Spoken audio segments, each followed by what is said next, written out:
I'm not sure if you are talking to me, Vivek. Yes, sir. Now Yes, sir. I'm listening. Now I'm hearing you. Yes, yes, yes. Just wait 1-2 minutes or Yeah, our sure, no director, sir. problem.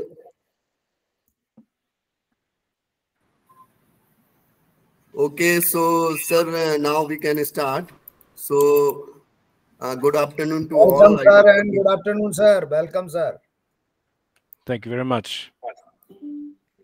So, good afternoon to all. I, Dr. Vivek Asadi, Associate Professor, Department of Pharmaceutical Chemistry, on behalf of ISF College of Pharmacy, Moga, Punjab. Welcome to respected Dr. G.D. Gupta, sir, Director Principal, ISF College of Pharmacy, Moga, Dr. R.K. Narang, Vice Principal, ISF CPR, all faculty members and dear students. So today we have a lecture in ISFCP dialogue series on case studies of anti-malarial drug discovery. This is our privilege that we have a renowned, knowledgeable speaker, Professor Rui Moreira, with us. Professor Rui completed his master degree at Faculty of Pharmacy, University of Lisbon, and obtained his PhD in pharmaceutical chemistry at the University of Lisbon. After a postdoctoral stay in UK, Professor Rui started his career as an independent scientist in Lisbon in 1993 and was promoted to Professor of Medicinal Chemistry in 2006, becoming head of department in 2010 to 16 and director of Research Institute for Medicines in 2010 to 13. Professor Rui research interests are in the field of medicinal chemistry and chemical biology, covering the development of anti-infectious agents, particularly for malaria treatment, the development of product chemistry for targeted drug delivery, and the design of covalent inhibitors and chemical probes for activity and photoaffinity-based protein profiling. Some of his research highlights include the discovery of endoperoxide-based hybrid compounds and products as multi-target dual-stage antimalarials and the development of novel sulfur-based serine protease inhibitors and activity-based probes. He has published over 160 papers and successfully co-supervised more than 20 PhD students. Professor Rui was co-founder of the Medicinal Chemistry Division of the Portuguese Chemical Society, and he currently is the president of the European Federation for Medicinal Chemistry and Chemical Biology. So, before I start the lecture, I would like to call Director cum Principal Dr. G.D. Gupta, sir, kindly interact with Professor Rui. So, thank you very much, Dr. Asati ji. So, first of all, it's my prime responsibility. I welcome today's very renowned, dedicated professor, R.F. Alves Morian, in ISF College of Pharmacy, India. Sir, this institute situated near to the Amritsar in India and very old institute. This institute established in 1984, and we are running especially all pharmacy program. This is the autonomous institute, as well as we have the excellent NRIF ranking 24th in India. So the purpose of this ISFCP dialogue series to interact such likes of the professor and some of the very renowned academicians, so that we can contribute to or exchange our ideas, and we can develop some of the research activity in our laboratory. Either it may be the collaborative works, or it will be the beneficial to the society or the profession of the pharmacy. So I know that your time is the very precious. So without taking time, I again welcome today's very dynamic experience speakers, and welcome you, sir. And I am thankful to you from ISF Dialogue Series, IQAC, as well as from the management of the ISFCP for accepting our invitation. And you have given your very precious time for this institute for the further development of the profession. So thank you very much, and over to Dr. Vivek Asati. So, thank you very much, sir, for your precious words. So, now I request you, Professor, we kindly deliver expert talk on case studies of anti-malarial drug discovery. So, please, sir, you can start. Okay. So thank you very much for the kind invitation to be present here and to deliver this talk. For me, it's an honor to deliver this to the ISF school, College of Pharmacy. I know that is a very distinguished college in India, and for me it's a pleasure to share with you some of the research that we have been doing, part of the research that has been developed in the laboratory. I thank also the kind words, the kind introduction that was said by Professor Vivek as well. And without any delays, I will share the slides. I will share you some examples of the work that we are doing in developing antimalarial agents.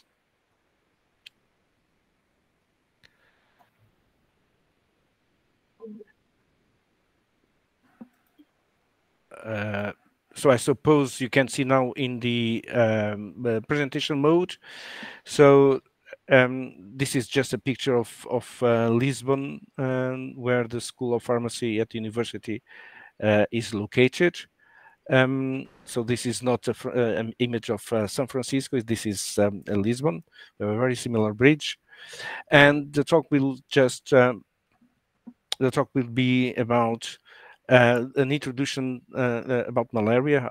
Why is a challenging disease in terms of medicinal chemistry, and 3 examples on our research and that we have been doing, and finally a perspective on the future. So as we know, malaria is a global health problem.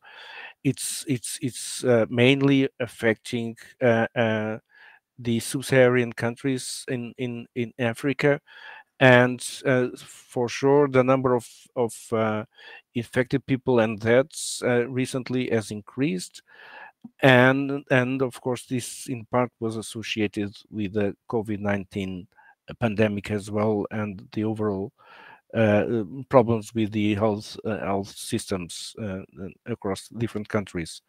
So with this background, it is also too important to understand that, in fact, malaria is challenging also because it has a complex life cycle. It starts with the injection of the parasite from the mosquito. Once it injects in the host, the parasite goes through the blood immediately to the liver.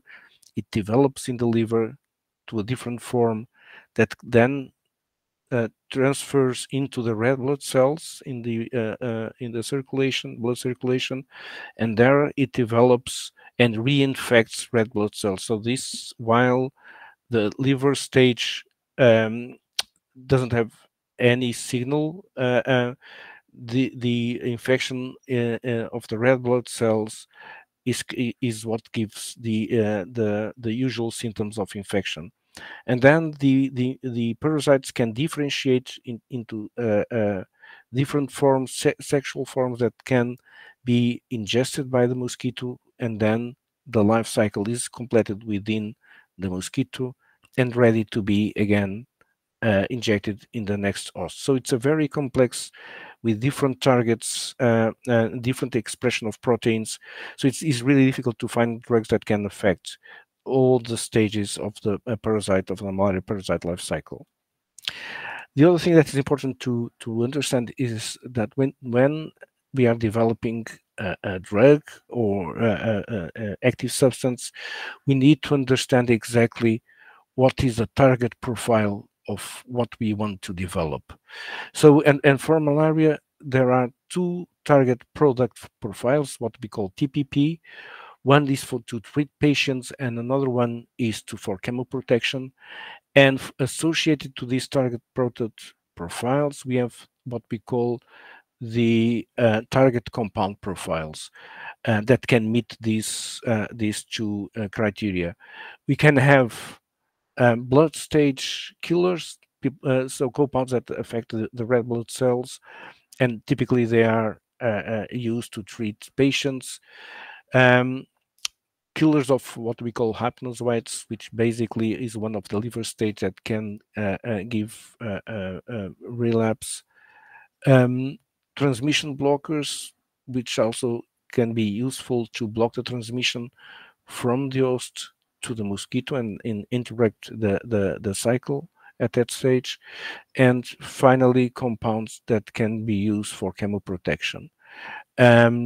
So when someone starts to develop antimalarial compounds, need to have this set of target product profiles and target compound profiles in mind.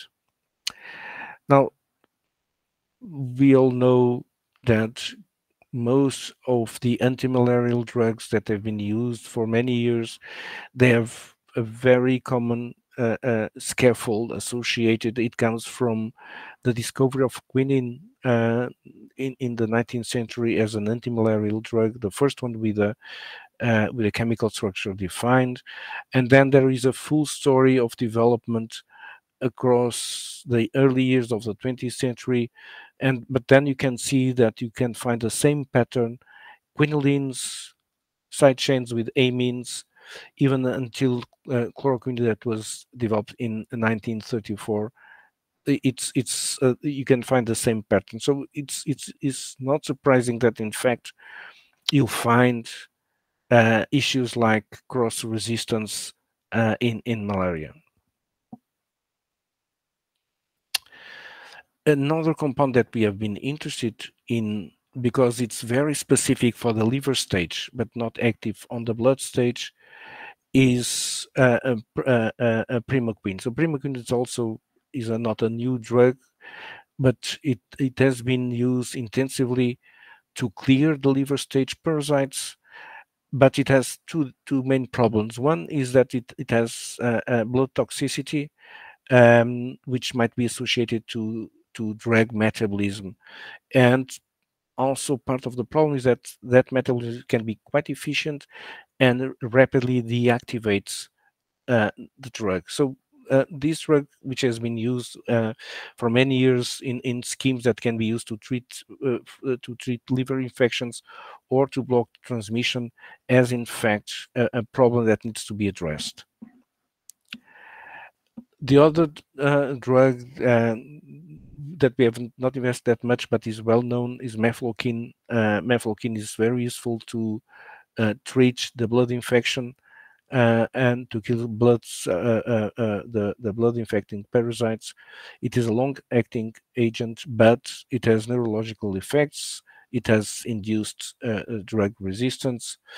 And in fact, a major breakthrough came when artemisinin was discovered in the 70s of the last century, which has a completely different structure, and it has an endoperoxide, which is the base of its action.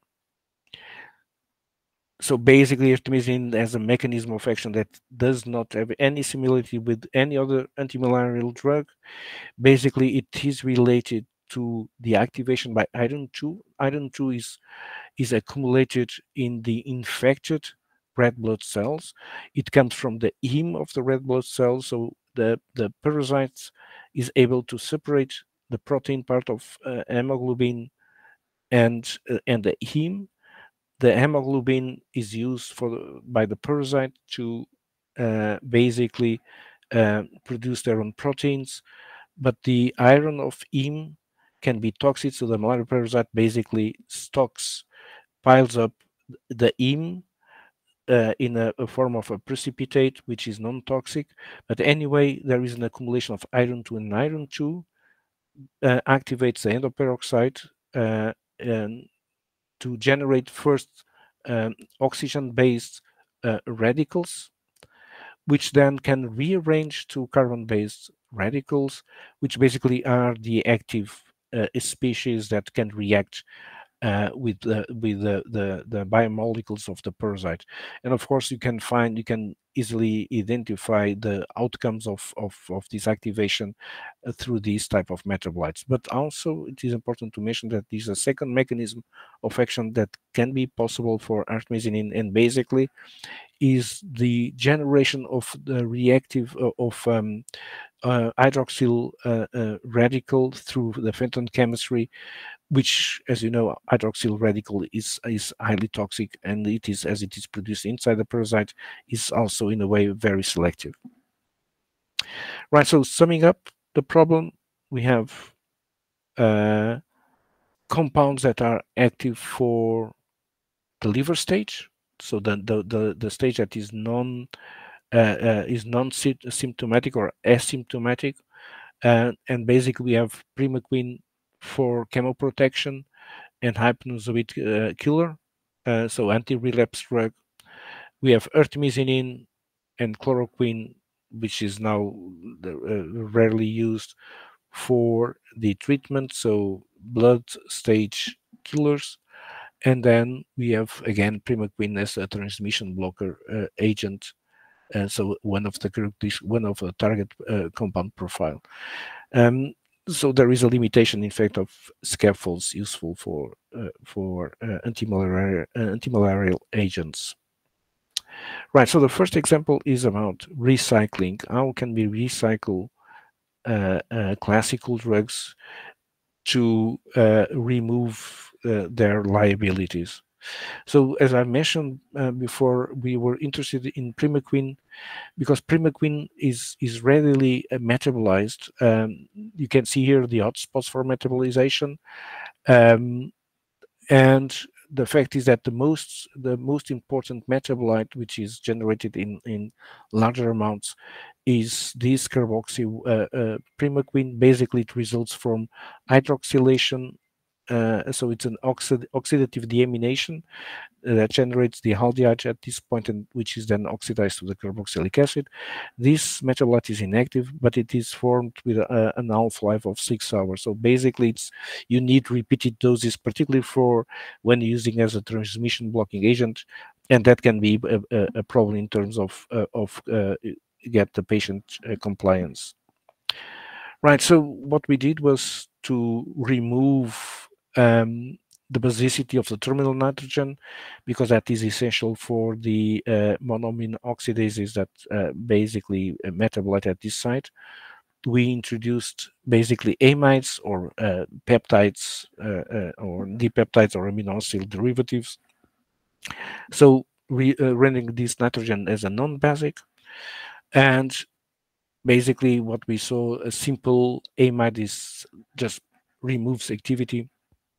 Then when we had a terminal amino group within an amino acid, then we had an active compound, but of course peptide bond can be hydrolyzed, for example, in plasma or in liver.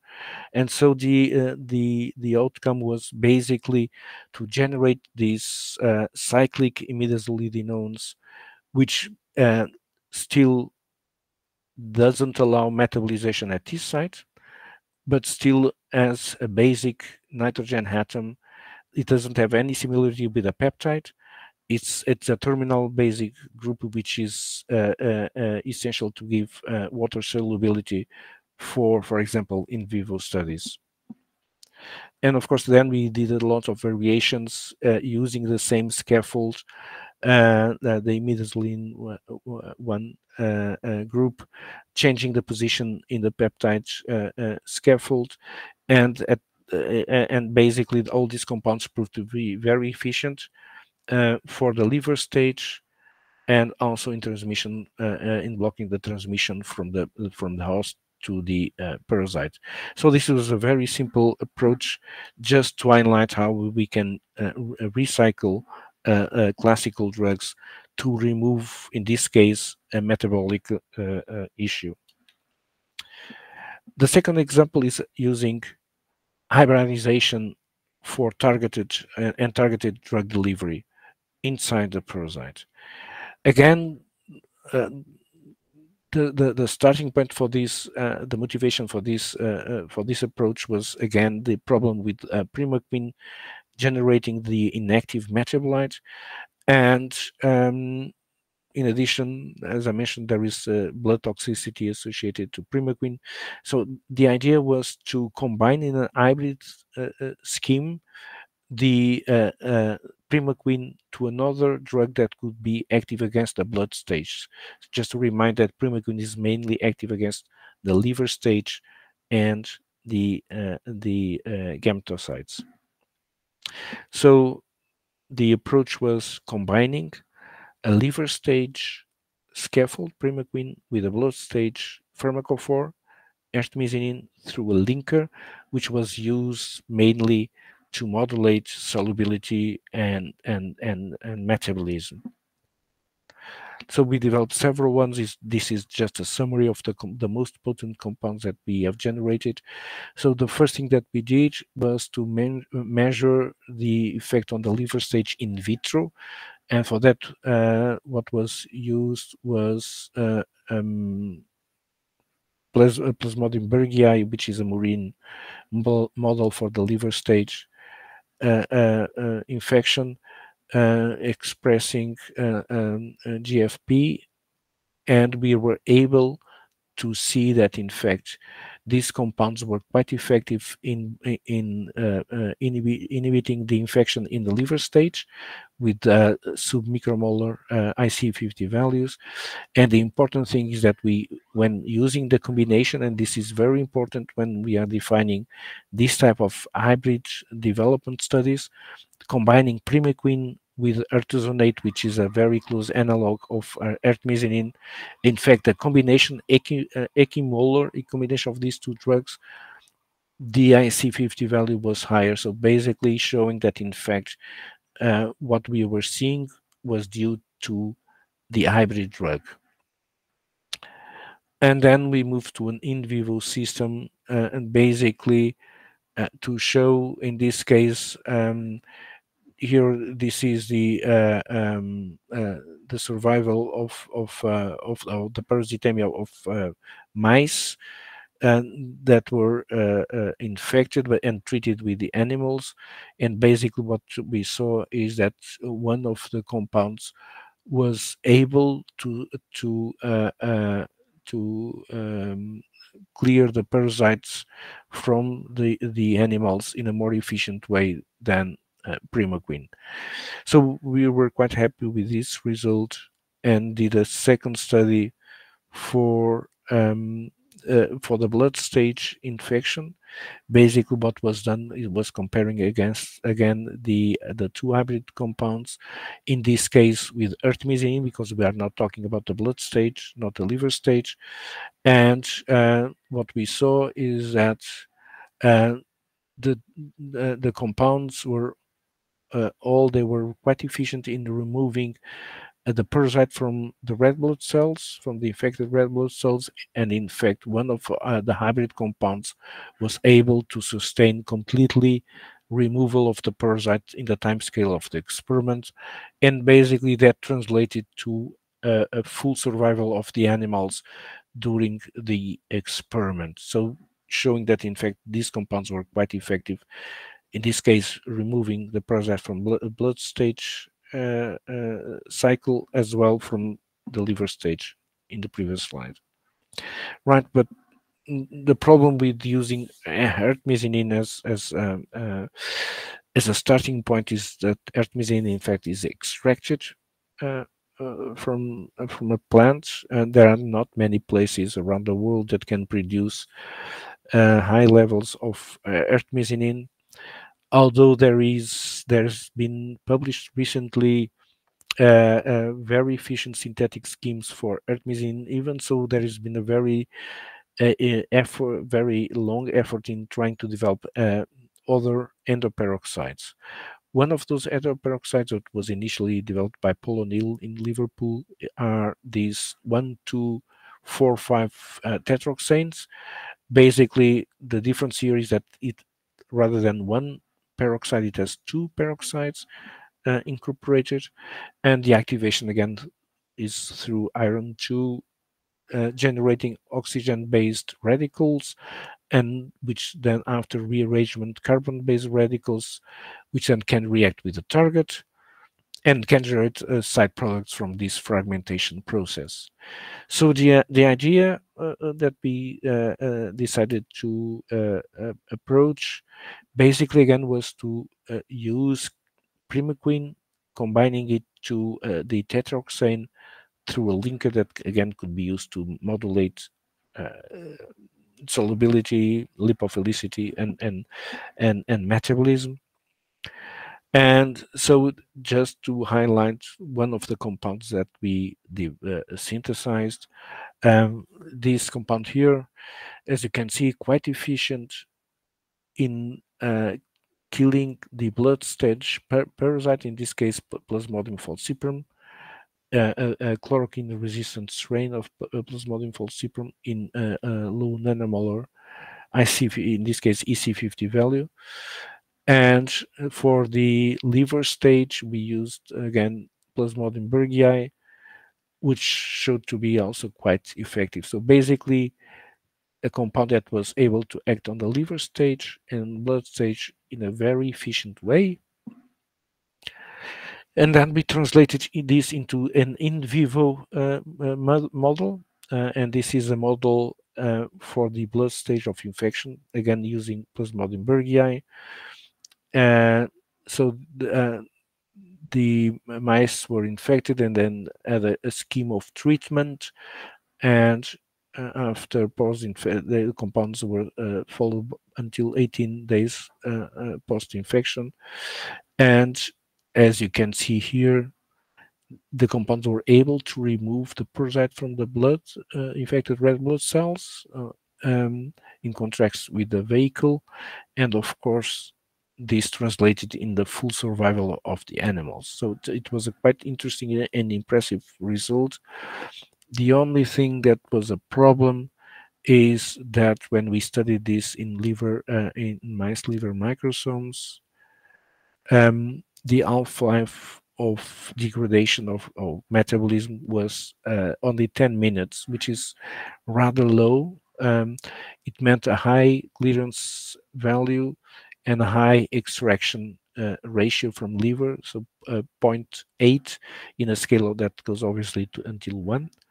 The interesting thing that was found is that in spite of being metabolized, is that decarboxyprimaquine, which would result from metabolizing in this position here, was not detected in a way that would be expected, because the nitrogen was not basically.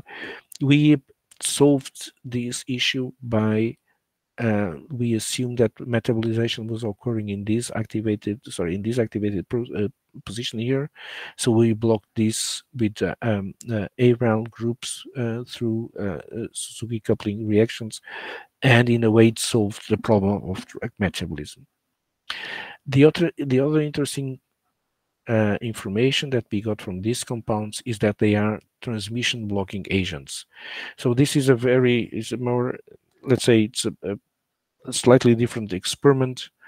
So the mice are infected, then treated, and then Anopheles gambia, which are the mosquitoes, one of the species of mosquitoes that can transmit malaria, and the female, because are the females that really can infect. The females were allowed to feed on the animals for 1 hour, and then the animals were kept for 10 days, and then the mosquitoes were kept for 10 days, and then they were dissected for the detection of oocysts in the midguts. And the interesting thing here, just to summarize the results, what we found, what was quite interesting to see, is that when we compared with primaquine, one of the compounds was able at the highest dose to remove completely the parasite from the mosquito, even in a way more efficient than primaquine. And of course, that translated to a number, complete elimination of infected mosquitoes. So this was quite interesting, and showed that this compound was also able to block the transmission of the disease from the host to the mosquito. Right, different approach was trying to use the hybrids in a way to deliver something that is quite potent inside the parasite. And for that, of course, we use a system that has a trigger. The trigger was the endoperoxide, again, using the same scheme of activation by iron 2 in infected red blood cells. And in this case, what we were decided to do was to use something that could interact specifically with one molecular target that we knew that was in the infected parasite.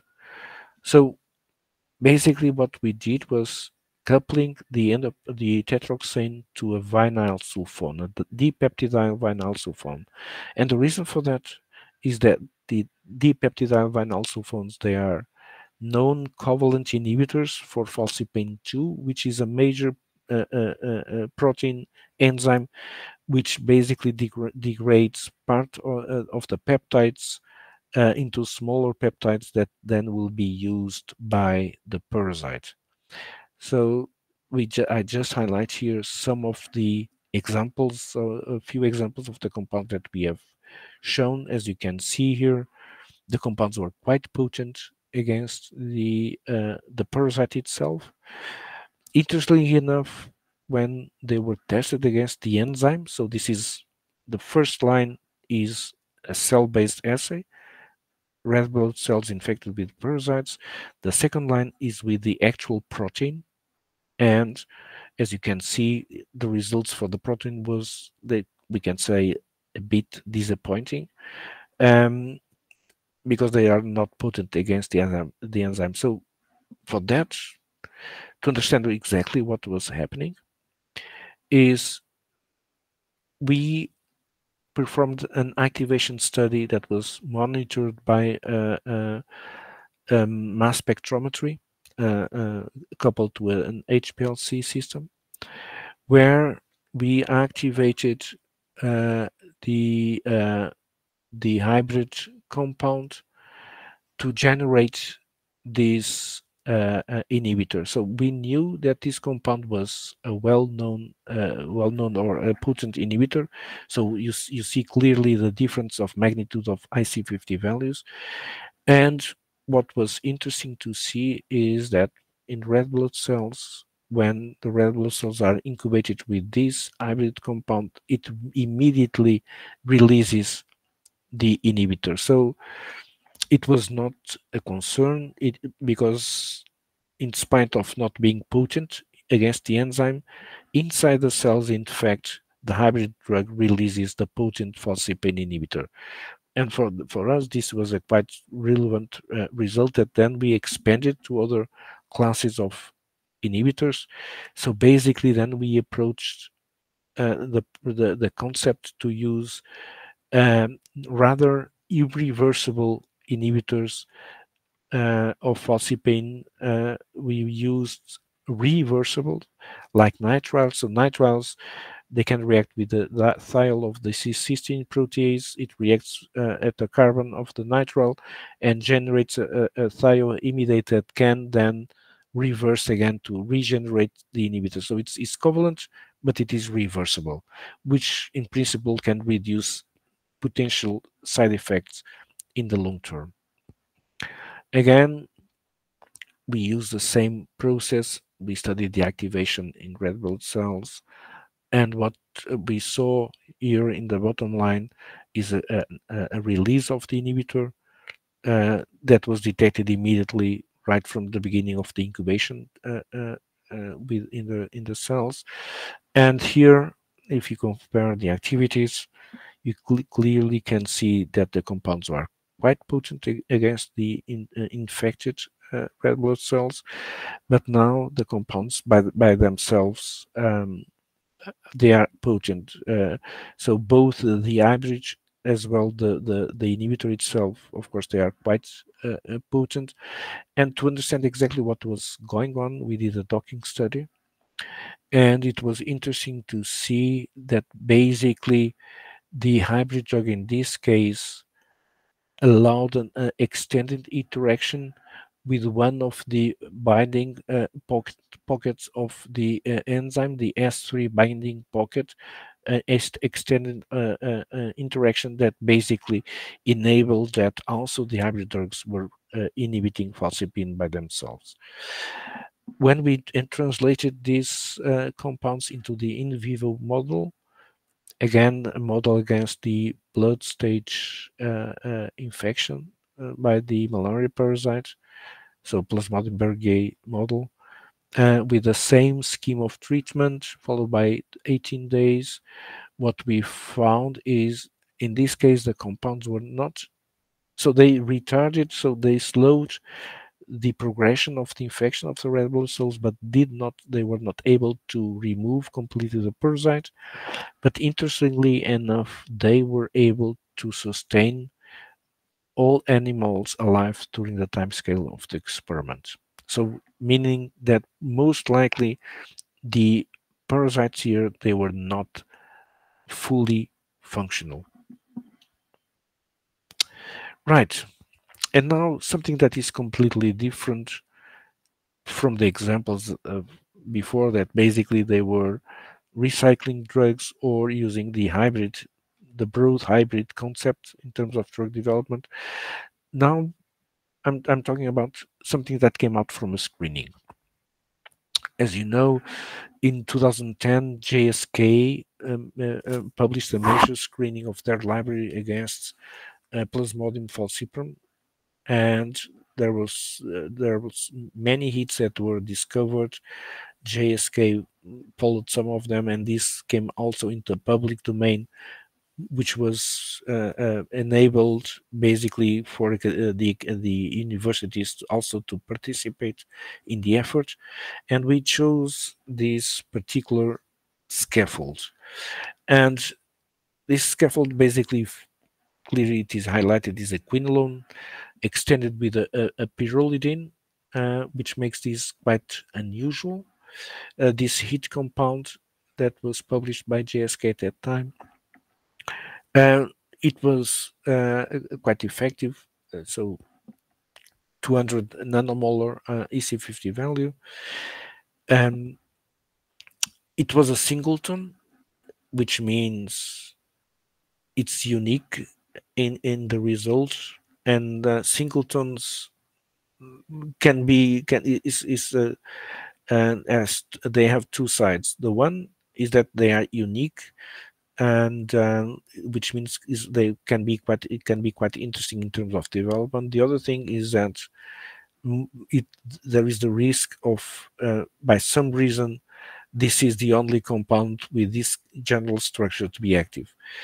And the other interesting point is this: it was done a theoretical target identification study that suggested that these compounds were inhibitors of an enzyme that is called dehydroorotate dehydrogenase, which is involved in mitochondrial electron transport chain of the parasite. It had good physical chemical properties and chemical tractability, which is also important to generate more analogs. And so we decided to probe basically these compounds as dual stage antimalarials. This was quite risky because, of course, at the starting point, there was no hint if these compounds were quite active against the liver stage.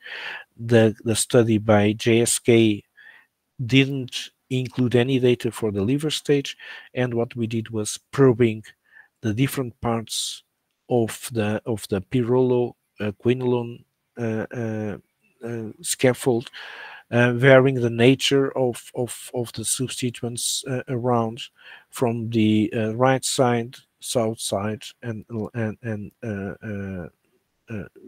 left side, or if you want, west to east. So the first thing was to develop a synthetic method, and which is quite important if you want to generate a significant amount of compounds to generate a structural activity relationship data. So we used a very simple Spiegler-Spengler cyclization, an alkylation at the terminal nitrogen of the beta-carbolene, and then we use a very interesting reaction that involves potassium peroxide coupled with a crown ether to generate the structure in the single step. And basically this is a very interesting reaction because it couples two reactions. First one is what we call the Witkop-Winterfeld oxidative indole cleavage to generate this 8-member ring system, and then camp cyclization to contract the ring and to generate the final structure. Right. What did we have as a starting point? First of all, this was the hit that was published by JSK. Activity against the red blood cells infection.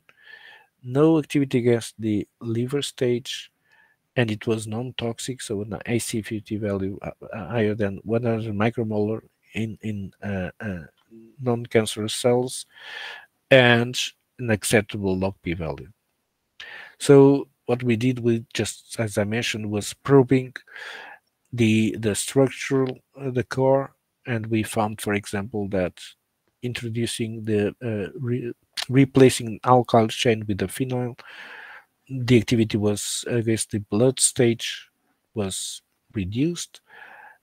It was equipotent against the liver stage, and this was an interesting data because it indicated clearly that the compounds were able to be active against the liver stage at the same level as they were against the blood stage, non-toxic, slightly more lipophilic, and then, of course, we introduced the basicity at this point, so converted amide or a carbamate into an amine. Activity was not brilliant. Again, this compound in particular showed to be slightly toxic to the cells that were infected with the liver stage parasite, and then we continued. So we changed this into a different group. So I'm sorry, this is not correct here. It was a slightly shorter chain, and we started to see a reduction in the IC50 value, so becoming more potent, non-toxic, resectable lipophilicity. And then, of course, when we removed this chiral center, that is always an experiment that needs to be done, what we saw was a significant increase in potency against the blood and liver stage. And this, of course, it was our goal, and a reasonable, again, a good lipophilicity value. And of course, then we started just to move. This is just a part of the story of the SAR that we will publish shortly. Of course, starting with this compound here. So if you just to remember here, this is a carbamate here. We put this in amine. Activity was slightly affected, and then we started to increase the size of the introduce substituents at this size here, this part. The potency increased again, non-toxic. When we extended with the phenyl group here, clearly it was quite potent against blood and liver stage, and we move on until we get this candidate for further studies. Quite potent, particularly against the liver stage, as you can see here with Plasmodium bergiae. So this was a nice development, an interesting development. And then the compounds were moved into classical pharmacokinetic study in animals. Animals were given 30 milligrams per kilo in oral administration. The completely different profile between these two compounds. The important thing is that this study showed that there was exposition to the compounds through oral administration. So the compounds were absorbed, and they led to effective concentrations in the animals. And then one of the experiments was using an in vivo liver experiment that allowed to understand if the compounds were transmitting the parasites into the blood, from the liver to the blood. And we compared this with primaquine, and what we saw is that the compounds were much more efficient than primaquine in blocking the liver stage infection and the transmission of any parasite from the liver to the blood. We also used a prodrug system that was basically, it showed also to be quite efficient in completely eliminating the parasite from the liver and from the blood. And of course, this was translated in for one of the compounds of the full survival of the animals in the time scale of the experiments. So basically, these compounds were fully curative with no signs of parasitemia up to 15 days. Regarding the mechanism, and I know that I'm just on the on time, and I have just a couple of slides to show.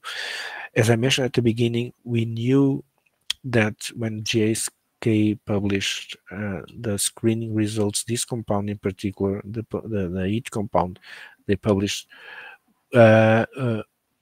they were suggesting they were inhibitors of this dehydroorotate dehydrogenase inhibitors. We studied this for our compounds. We used a prediction software that was developed in at the ETH in Switzerland, and basically the outcome was the numbers by themselves. They are not interesting. They are not relevant here, but the outcome was that in fact the target was as a most likely target for these compounds. And just to highlight why this target is relevant is this enzyme here is associated to the electron transport chain in the mitochondria of the parasites, and basically it is associated, is essential to in the novel pyrimidine biosynthesis by the parasites. The parasites, malaria parasites, they don't take the pyrimidines to synthesize DNA. They don't take pyrimidines from the host. They have to synthesize it by themselves. So that's why this enzyme is crucial as a molecular target for drug development. So what with this in hand, what we did was we asked a colleague in the Texas University in the United States, which has the assay for this enzyme. So the first line here corresponds to the inhibition of the dehydroorotate dehydrogenase from Plasmodium falciparum. The second line is the potency against the blood stage. So the first one is with the enzyme. The second line is the parasite itself infecting red blood cells. The third line is also in red blood cells, but in chloroquine resistant strains. The fourth line is against the liver stage, and finally the lipophilicity. And the interesting thing that you see here is that when we have a substituent in the 5-member ring, typically the compounds are indeed inhibitors of that enzyme. But when we remove the substituent, so the chiral center is removed, the compounds, of course, they are quite potent against both stages of infection, but they are doing it not through inhibition of the dehydroorotate dehydrogenase. And now I won't show the results, but basically we know that what they do, they inhibit the cytochrome BC1 of this part of the electron transport chain. So both compounds, both series here, either with this substitute or not, they basically interfere with the transport of electrons in the mitochondria of the parasite. And just to summarize, this is the final SAR structure, what we found. Basically, we were able to discover compounds that can completely cure the infection of treated animals. They show oral absorption, and so basically they were part of a study also of done by the Medicines for Malaria Venture to understand in more detail the mechanism of action. And just to finalize, just to understand where we are, where in general the community is in terms of developing and the new drugs. This is the portfolio of MMV, which probably you know is the major non-government organization that is developing and promoting the discovery of antimalarials, which has the different compounds in the research and early stage of discovery in terms of lead optimization, candidate profiling, then a translational part with preclinical studies and the first human volunteers, so typically phase 1 compounds, then moving on to product development with patients until they go into the final studies for approval and the ones that are approved. So there are different kind of compounds. You'll find how the development of new drugs is evolving in the MMV webpage, and it's a very interesting page to see how new compounds and new scaffolds are being interested. And of course, these studies would not be possible without the collaborations here at our institute, and then the ones that did all the work with the parasites in Lisbon, with the proteins, Meg Phillips in Texas, also in the University of Cape Town, and then other colleagues, for example, Liverpool and at the Harvard Medical School. And so I thank you for attention, and I'm sorry to be a little bit longer. So now I'm open to questions. Thank you very much, sir. Really, that is excellent presentation, and we got a lot of things from this presentation.